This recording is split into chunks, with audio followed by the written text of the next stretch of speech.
The Indian military hasn't always been able to satisfy its needs, using domestically produced weapons and equipment.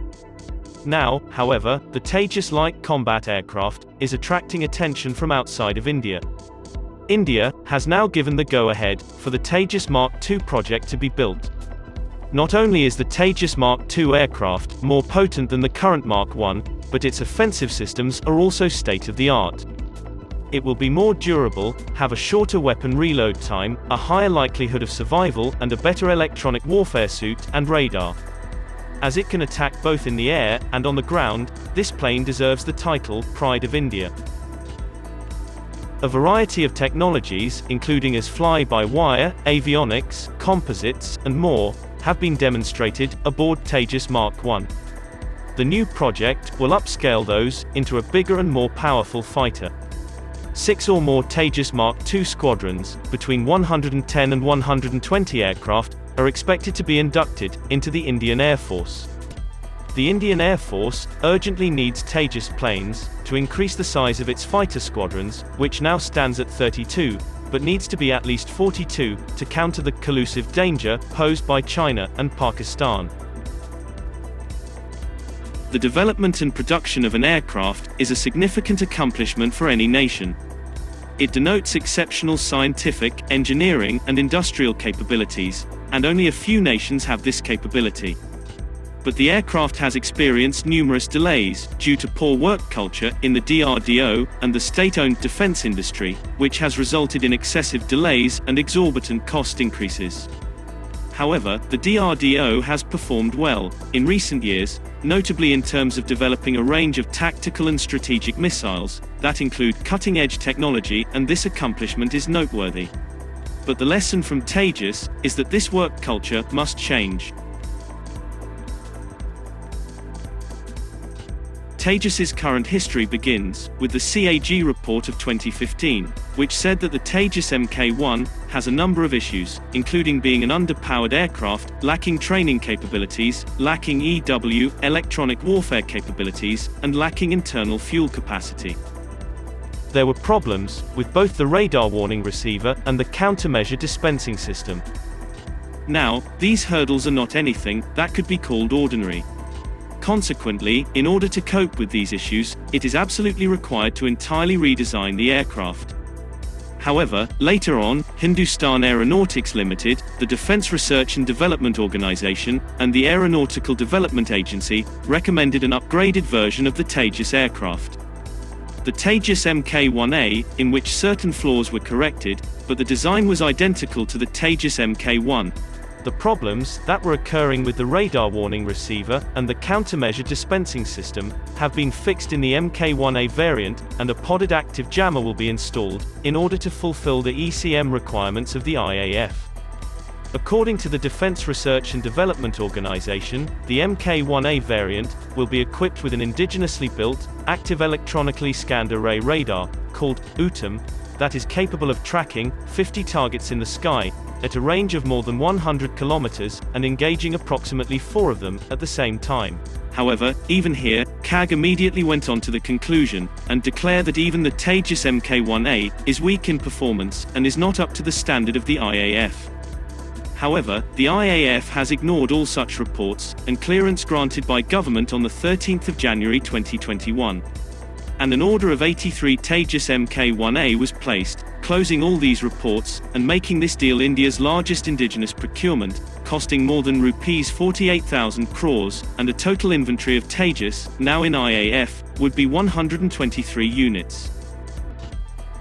However, in this video, we will analyze Tejas Mk2, the future backbone, and the next super warrior of the Indian Air Force. So let us look at the details of the Tejas Mark II project.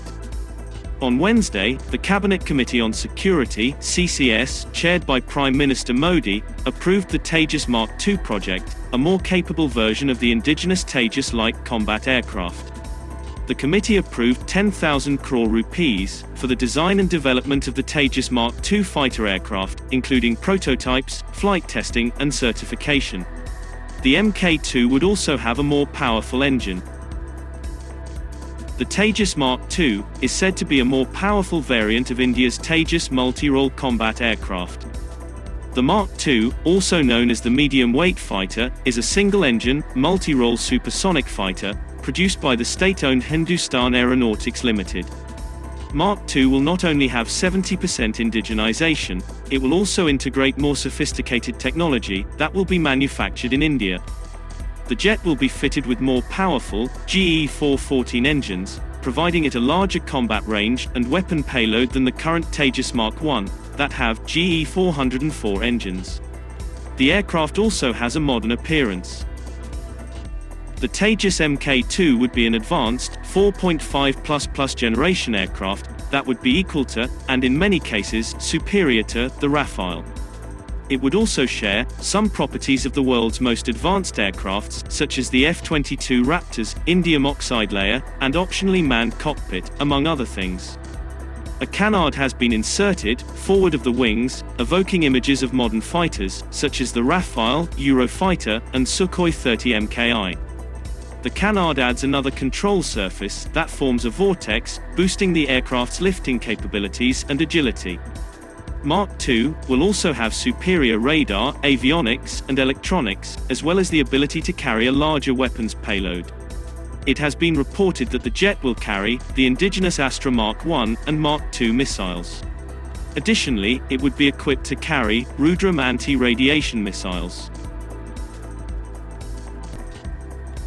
Apart from the weapon payload and engine, the Tejas Mark II's internals would be reorganized to make it more accessible and maintenance-friendly. Because the aircraft is a medium-weight fighter, it is simple to maintain and is unlikely to encounter any maintenance difficulties. The most intriguing aspect of any aeroplane is its weapon package. Tejas will be armed with weapons like the Scalp, Crystal Maze, and Spice 2000. Also, it will be armed with BrahMos, Astra, Rudram missiles for air-to-air combat to ensure that it is capable of accomplishing anything in an aerial dogfight. The Tejas Mk2 will be guided by the Made in India Uttam AESA radar. According to reports, this indigenous radar is sufficiently advanced to provide a competitive edge over the Israeli-made radars installed on earlier Tejas models.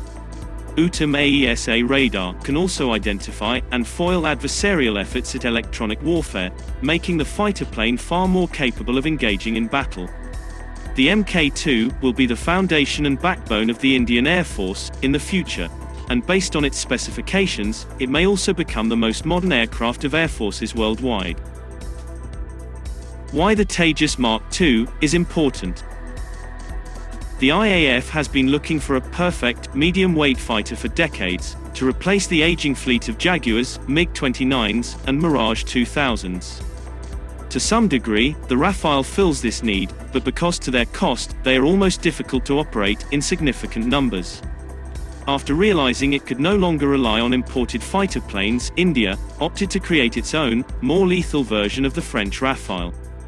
When can we expect the new jets?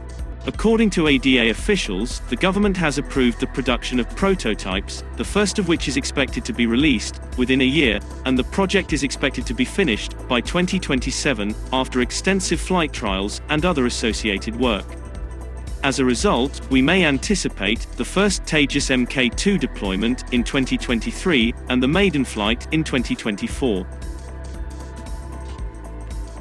The Tejas Mk2 might be a good alternative for outdated war machines like the Mirage 2000 and Jaguars, especially as it is being produced domestically with a significant indigenous content. This aircraft, together with the LCA Tejas Mk1A, the AMCA, Rafales, and Su-30 Mki, will strengthen India's air force.